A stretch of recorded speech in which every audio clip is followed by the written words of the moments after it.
చంద్రబాబు నాయుడు గారు 2014 నుంచి 19 వరకు ముఖ్యమంత్రిగా ఉన్నప్పుడు ఎంత ప్రభుత్వ ధనాన్ని దుర్వినియోగం చేశారనేటువంటిది కూడా మాట్లాడాల్సినటువంటి పరిస్థితి వస్తుంది.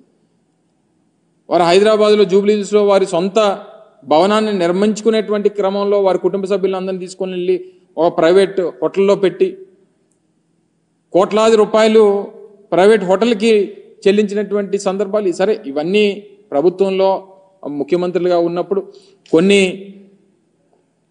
సెక్యూరిటీ రీజన్సో లేకపోతే ఇతర వారికి ఉన్నటువంటి ప్రయారిటీసో ప్రోటోకాల్స్ ప్రకారం కొన్ని నిర్ణయాలు తీసుకుంటుంటారు. అవన్నీ తవ్వుకుంటే ఇప్పుడు అనేక రకాలైనటువంటి విమర్శలు చేయాల్సినటువంటి పరిస్థితి. ఈ సమయంలో మేము విమర్శలు చేస్తే ఇప్పుడే అధికారంలోకి వచ్చారు కాబట్టి మీరు చూసి తట్టుకోలేకపోతున్నారో లేకపోతే ఇంకోటో అనేటువంటి ఒక దుష్ప్రచారాన్ని మళ్ళీ మా మీద చేసేటువంటి ప్రయత్నం చేస్తారు. నేను వాటి జోలికి వెళ్ళను. ఇప్పుడు ఉన్నటువంటిది ఇప్పటికీ విశాఖపట్నం గవర్నర్ వస్తేనో రాష్ట్రపతి వస్తేనో తీసుకెళ్ళి ఓ ప్రైవేట్ హోటల్లోనో లేకపోతే కేంద్ర ప్రభుత్వానికి సంబంధించినటువంటి గెస్ట్ హౌస్లోనే పెట్టాల్సినటువంటి పరిస్థితి ఇప్పటి వరకు ఉంది. ఇప్పుడు వాడండి, దాన్ని వినియోగించుకోండి. రేపు విశాఖపట్నాన్ని ఆర్థిక రాజధానిగా దీన్ని తయారు చేసేటువంటి బాధ్యత తీసుకుంటామని చెప్పి మొన్ననే ముఖ్యమంత్రిగా ప్రకటించారు కదా. అనేక మంది ప్రముఖులు వచ్చేటువంటి అవకాశం ఉంది.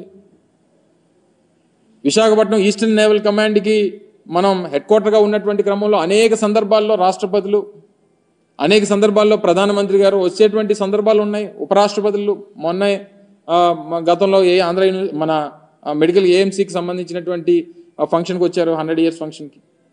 అనేక సందర్భాల్లో దేశానికి సంబంధించినటువంటి ప్రముఖులు వస్తుంటారు. అనేక మంది దేశ విదేశాల నుంచి వచ్చినటువంటి ప్రతినిధులు వస్తుంటారు. వినియోగించండి. జగన్మోహన్ రెడ్డి గారు ఉండరే రేపు నుంచి వచ్చి, లేదా వైఎస్ఆర్ కాంగ్రెస్ పార్టీ నాయకులు ఉండరే అందులో. ప్రభుత్వానికి సంబంధించి టూరిజం డిపార్ట్మెంట్కి సంబంధించినటువంటి నిర్మాణాలు దాన్ని ఏ రకంగా వినియోగించుకోవాలనేటువంటిది చేయండి. 4-5 బ్లాకులు ఉన్నాయి అందులో. అది ప్రజలకు వినియోగిస్తారా లేకపోతే టూరిజం వినియోగిస్తారా లేకపోతే ప్రభుత్వం సంబంధించినటువంటి అతిథి గృహాలుగా వినియోగిస్తారా అనేటువంటిది నిర్ణయం తీసుకోండి.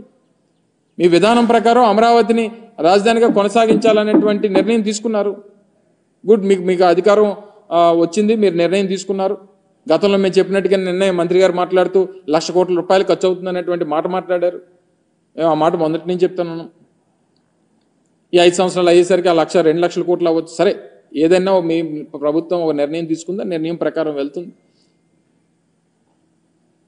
ఈ చేసేటువంటి క్రమంలో ఎందుకు అనవసరంగా తీసుకుని వచ్చి జగన్మోహన్ రెడ్డి గారిని ఇంకా మా పార్టీ మీద దాన్ని రుద్దేటువంటి ప్రయత్నం చేస్తున్నారో నాకు అర్థం కావట్లే.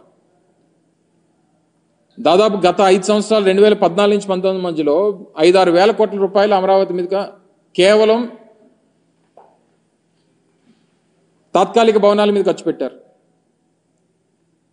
తాత్కాలిక భవంతులు కట్టి వేల కోట్ల రూపాయలు ఖర్చు పెట్టేటువంటి కార్యక్రమం చేశారు. ఇది శాశ్వత నిర్మాణాలు. అవి ప్రభుత్వానికి సంబంధించింది, ప్రభుత్వం వినియోగించాల్సినటువంటి అవసరం ఉంది. ప్రభుత్వం దానికి సంబంధించినటువంటి నిర్ణయాలు తీసుకోవాల్సినటువంటి అవసరం ఉంది. అవి తీసుకోవడం మానేసి ఊర్లో వెనకాతలు ఉన్న కార్యకర్తలందరినీ కూడా అందులోకి తీసుకుని వెళ్ళిపోయి చీఫ్ గెస్ట్లు ఎవరన్నా వస్తారు, పెద్దలు ఎవరన్నా వస్తారు, రాష్ట్రపతి వస్తారు, లేకపోతే ప్రధానమంత్రి వస్తారు. మీరు మొత్తం అంతా కూడా కెమెరాలో ప్రతి ఒక్కటి చూపించారు అంతనా. అంటే ఒక చీఫ్ గెస్ట్లో లేకపోతే విఐపీసో వివిఐపీసో ఉండేటువంటి దాన్ని బ్లూ ప్రింట్ అసలు బయటికి వెళ్ళడానికి లేదు. గతంలో మేము ప్రారంభించినప్పుడు కూడా మీరు అందరూ అడిగారు. నేను మంత్రిగా ఉన్న ప్రారంభంలో నేను కూడా పాల్గొన్నా. సో దీన్ని ఏ రకంగా వినియోగించాలనేటువంటి దాని మీద ప్రభుత్వం నిర్ణయం తీసుకోబోతా ఉంది. కొన్ని సెక్యూరిటీ రీజన్స్ ఉన్నాయి. డెఫినెట్గా నిర్ణయం తీసుకునేటువంటి క్రమంలో మళ్ళీ మీ దృష్టికి తీసుకొస్తాం అనేటువంటి మాట మీకు చెప్పాం. సో ఇవన్నీ మానేసి ఏదో మనకి అధికారం ఇచ్చారు కదా అని చెప్పి ఎక్కడికన్నా చూపించమనండి, అన్నిని అలాగే చూపించమనండి. గతంలో మేము 5 సంవత్సరాల్లో చేసినటువంటి అభివృద్ధి కార్యక్రమాలు కూడా అలాగే ఆ శాసనసభ్యుల్ని తీసుకొని వెళ్ళి చూపించమనండి. భోగాపురంలో ఇంటర్నేషనల్ ఎయిర్పోర్ట్ నిర్మాణం జరుగుతోంది, చూపించమనండి. ఇదిగో మీ 5 సంవత్సరాల్లో మీరు ప్రారంభించినటువంటి కార్యక్రమాలు, చేస్తున్నటువంటి పనులు ఇగో ఇవి చేశారు, మీరు చూపించమనండి. లేకపోతే మెడికల్ కాలేజ్ చూపించమనండి, విజయనగరం మెడికల్ కాలేజ్ చూపించమనండి. లేకపోతే ఉద్యానంలో కట్టినటువంటి హాస్పిటల్ చూపించమనండి, లేకపోతే వాటర్ ప్రాజెక్ట్ చూపించమనండి, లేకపోతే పాడేరులో మన మెడికల్ కాలేజ్ నిర్మాణం, నర్సీపట్నంలో మెడికల్ కాలేజ్ నిర్మాణం, లేకపోతే సాలూరులో tribal university, Parvathipuram medical college, Kurupam engineering college ఇవన్నీ చూపించమనండి. నిర్మాణాలు జరుగుతూ ఉన్నాయి, కొన్ని నిర్మాణాలు పూర్తయిపోయినాయి.